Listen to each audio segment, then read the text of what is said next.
Hey everybody, it's Jay from jaysbeard.com. I hope you're doing well today. We are doing another one of our foodie explorations. We went to the world market once again, but actually I just remembered I have to prompt you guys to subscribe. Please subscribe to the channel. It really is going to help us in terms of future monetization, and it'll show the YouTube poobahs that we are actually progressing forward and that people actually really like what we do. We are going to be munching and reviewing on various different KitKats today. We went to World Market and they've got a whole slew of different flavored KitKats from different parts of the world. Now, a lot of people don't really know the origin of KitKat or much about it other than that it's one of their favorite four-fingered candies, I guess you might say. If you go onto Wikipedia, and the description will be down below. KitKat is a chocolate-covered wafer created by Rowntree of York in the UK. It's produced globally by Nestle, although in the States it's produced under license to the Reese company, the guys who make Reese's Pieces or Reese's Peanut Butter Cups. The standard bars consist of 2 or 4 fingers, which can be separated and eaten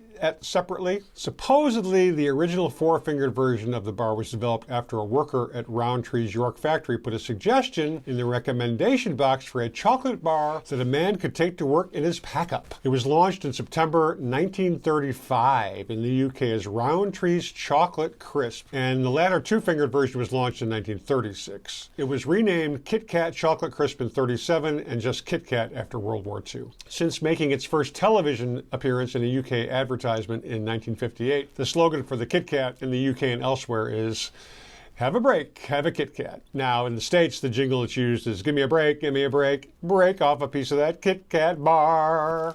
So we picked up 3 different samples for today's video. The first one is the dark chocolate. The second one is the cookies and cream. And the third one is the melon version. This looks like it's for the Asian market because it's definitely got lots of Japanese kanji characters on here, all kinds of characters on the back, as you can see. So I think what I'm going to do is I'm going to start with what to me would be the least appealing and end with the most appealing to leave my mouth tasting nice. So we're going to crack this melon and see what the melon KitKat bar is all about. Thankfully, they're in the 2-finger versions, so this spares me if they're really freaking horrible, at least to my palate. So let's see what we got going on here. Now they're interesting colored, sort of like a cantaloupe.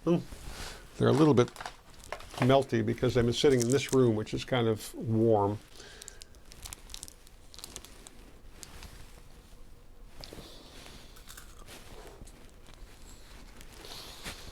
It definitely has a cantaloupe, muskmelon sort of scent to it. It's not horrible, but it's nothing that I would go out of my way to buy. It's a bit of a cleaner, fresher taste than straight up chocolate. It's not bad, but it's more like a melon chocolate, if that makes any sense. It definitely has that cantaloupe-y kind of flavor in it. Not horrible. Not spit it out horrible by any means. The second one we're going to try is the cookies and cream. I think these may also be in the 2-finger packets. Yep. These are good for putting in your kid's lunchbox for a quick dessert if you let your kids eat sweets like this. A lot of parents these days do not. All right, so we've opened the little packet, breaking off the cookies and cream. It looks like there's pieces of Oreos smashed in there. I doubt that, but it's got the wafery kind of filling, the cracker inside. This has a more kind of slight chocolate flavor, but very sort of vanilla-y tasting.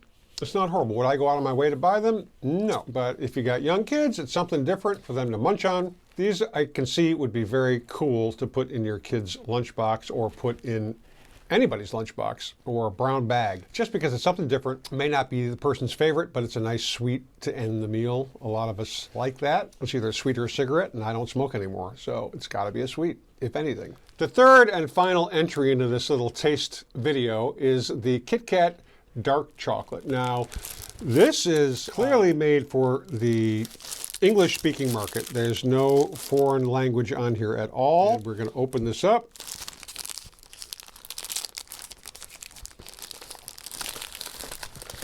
Now, this has a more traditional KitKat wrapping that we're more used to. A little bit more traditional chocolate. It is quite nice.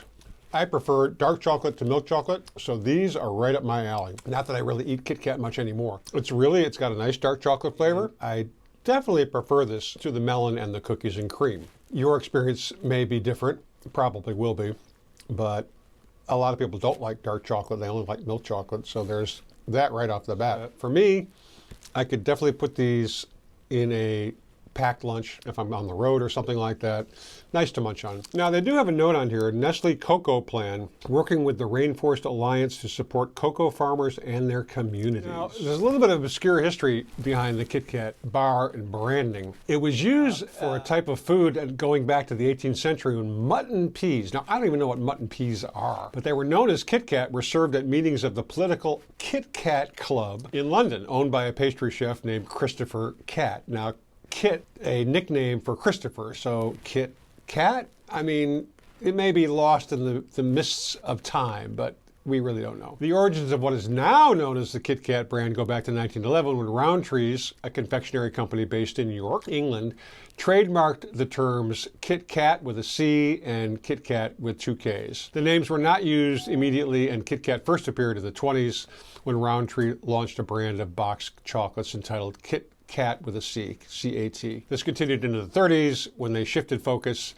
and production onto Black Magic and Dairy Box brands. These are all UK brands, which those of us in the States aren't really that familiar with. Now, interestingly enough, the flavor of the dark chocolate bars was actually changed during World War II, around 1942, due to shortages that were present in food products. And then it was colored blue. After the war, they changed back to milk chocolate and red packaging. The interesting flavors started happening in 1996 when they produced KitKat Orange in the UK, and it was a big success apparently. So they branched out to different flavors, and in the various countries where the brand was licensed, they kind of appealed to the local palate with various and sundry flavors, hence the melon and the cookies and cream. They're produced in 16 countries around the world. So in Japan, Nestle has introduced more than 300 flavors. It's really, really very interesting.